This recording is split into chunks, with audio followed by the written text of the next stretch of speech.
Hi అండి, నేను మీ ASHA kitchen. ఈరోజు వచ్చే రెసిపీ చేమదుంపల పులుసు అండి. అచ్చా చేపల కూరలా ఉంటుందండి. ఒక్కసారి ఇలా ట్రై చేశారంటే మళ్ళీ మళ్ళీ చేసుకుంటారండి. ఆయిల్ లేకుండా చాలా ఈజీగా సింపుల్గా చేసుకోవచ్చండి. బ్యాచిలర్స్ అయితే ఇంకా ఈజీగా చేసుకుంటారు.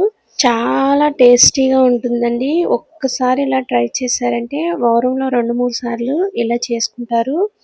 ఎందుకంటే ఆయిల్ ఫుడ్ ఎంత తగ్గిస్తే అంత మంచిది కాబట్టి చేమదుంపలు అలాగే హెల్త్‌కి కూడా చాలా మంచిదండి. అందుకే వారంలో 2-3 సార్లు చేసుకుంటారు. ఒక్కసారి మాత్రం ఇలా ట్రై చేయండి. ప్లీజ్ మా ఛానల్ లైక్ చేయండి, సబ్స్క్రైబ్ చేసుకోండి. తయారీ ప్రాసెస్ చూద్దామండి. స్టవ్ వెలిగించి కళాయి పెట్టుకొని ఉడికించిన చేమదుంపలు వేసేసుకొని అలాగే ఒక మీడియం సైజు ఉల్లిపాయలు ఇలా సన్నగా తరిగి వేసుకోండి.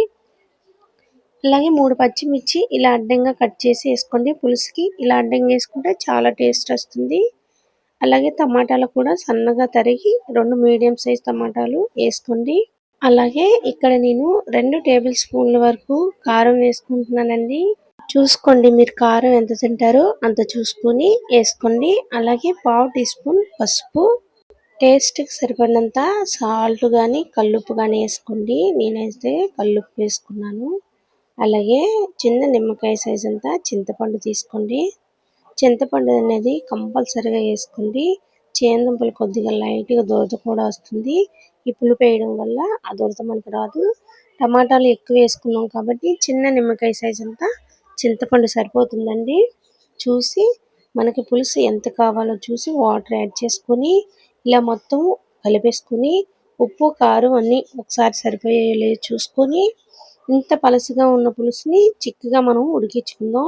మూత పెట్టి మీడియంలో ఒక 10-15 నిమిషాలు మధ్య మధ్యలో కలుపుతూ ఉడికించుకుంటే చక్కగా చేమదుంపల పులుసు అనేది ఇలా ఉడికిపోతుందండి.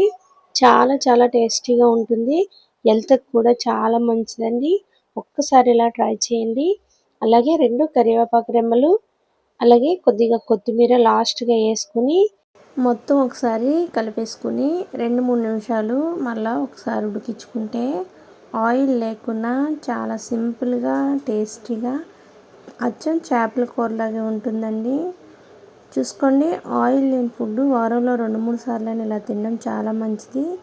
అందులోనూ ఈరోజు నాన్ వెజ్ తినమన్నప్పుడు మీరు ఇలా ట్రై చేశారంటే చేపల కూర తినే ఫీలింగ్ మాత్రం మీకు కంపల్సరీగా వస్తుందండి. ఒక్కసారి ఇలా ట్రై చేయండి. ప్లీజ్ సబ్స్క్రైబ్ చేసుకోండి, లైక్ చేయండి.